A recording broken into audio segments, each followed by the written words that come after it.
شروع زندہ خدائے واحد و براک کے قادر و جلالی نام میں، جس کے قبضہ قدرت میں میری اور آپ سب کی جان ہے۔ ایک بڑا ہی بابرکت اور انٹرسٹنگ کوسچن جو ہے وہ آپ کے ساتھ میں شیئر کرنے کو ہوں۔ کسی بھائی نے یہ سوال کیا ہے کہ کیا عشاء ربانی سے پہلے یا خداوند یسوع مسیح کی پاک میز پر شرکت کرنے سے پہلے روزہ رکھنا ضروری ہوتا ہے۔ میں نے ریزن پوچھی کہ جی آپ یہ کیوں پوچھ رہے ہیں، تو انہوں نے کہا کہ میں نے ایک پاسٹر صاحب کا میسج سنا ہے جو کہ اپنی کلیسیا کو یہ بتا رہے ہیں کہ جی کل عشاء ربانی ہے تو اس کے لیے ہر بندہ جو ہے وہ روزہ رکھ کے آئے۔ تو وہ یہ بات کر رہے تھے۔ اب کچھ لوگ ایسے ہیں کہ جو روزہ نہیں رکھ سکتے، یا کچھ پیشنٹس ہیں جو کہ شوگر کے مریض ہیں، وہ روزہ نہیں رکھ سکتے، ان کو بار بار بھوک لگتی ہے، تو کیا پھر لازمی ہے کہ عشاء ربانی سے پہلے جو ہے وہ روزہ رکھا جائے؟ اگر ابھی تک آپ نے ہمارے چینل کو سبسکرائب نہیں کیا تو جلدی سے سبسکرائب کیجئے، ویڈیو کو کر دیجئے لائک اور چینل کو کر دیجئے سبسکرائب، تاکہ مزید ہم اور بہت سارے ایسے سوالات جو ہیں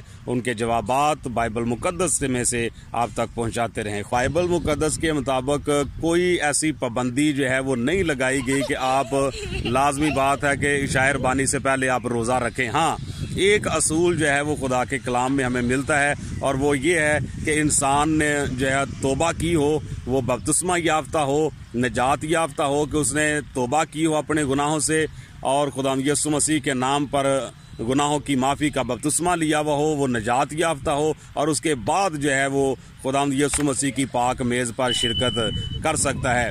تو عشاء ربانی میں شامل ہونے کے لیے باطنی پاکیزگی کا ہونا جو ہے وہ بہت زیادہ ضروری ہے۔ تو پچھلے دنوں ایک بھائی نے یہ سوال کیا کہ جی کیا ہر طرح کا بندہ جو ہے وہ عشاء ربانی لے سکتا ہے؟ میں نے کہا جی اس کا کیا مطلب ہے، آپ کیا پوچھنا چاہ رہے ہیں؟ تو وہ یہ بتا رہے تھے کہ ہمارے چرچ میں ہم نے دیکھا ہے کہ بہت سارے ایسے شرابی کبابی لوگ بھی ہوتے ہیں جن کو پرسنلی ہم جانتے ہیں، وہ عشاء ربانی جب ہوتی ہے تو وہ بھی جا کے پاک عشاء میں شامل ہو رہے ہوتے ہیں، اور پادری صاحبان جو ہے وہ ان کو نہیں پوچھتے یا ان کو نہیں بتاتے۔ تو آپ ہمیں بتائیں کہ کیا خدا کے کلام کے مطابق یہ ٹھیک ہے؟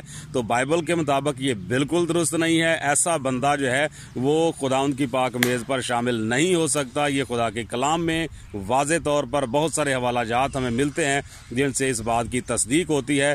تو خداوند آپ کو برکت دے۔ تو عشاء ربانی سے پہلے روزہ رکھنا جو ہے یہ کوئی ضروری نہیں ہے۔ ہاں، باطنی پاکیزگی کا ہونا جو ہے یہ ضروری ہے کہ انسان نے توبہ کی ہو، بپتسمہ یافتہ ہو، نجات یافتہ ہو، اور جب پاک عشاء کی عبادت ہو تو اس سے پہلے وہ تیاری کرے اور خود کو خداوند کے حضور سرنڈر کرے، تاکہ وہ خداوند کی پاک میز پر جانے سے پہلے اس کا دل جو ہے وہ اس کو ملامت نہ کر رہا ہو، اور وہ آزادی کے ساتھ خداوند کی پاک میز پر شرکت کر سکے۔ خداوند یسوع مسیح میں آپ کی سلامتی ہو، آمین۔ اگر ابھی تک آپ نے ہمارے چینل کو سبسکرائب نہیں کیا تو لازمی آپ سبسکرائب کیجئے، تاکہ ہر نئی آنے والی ویڈیو بر وقت آپ تک پہنچ سکے۔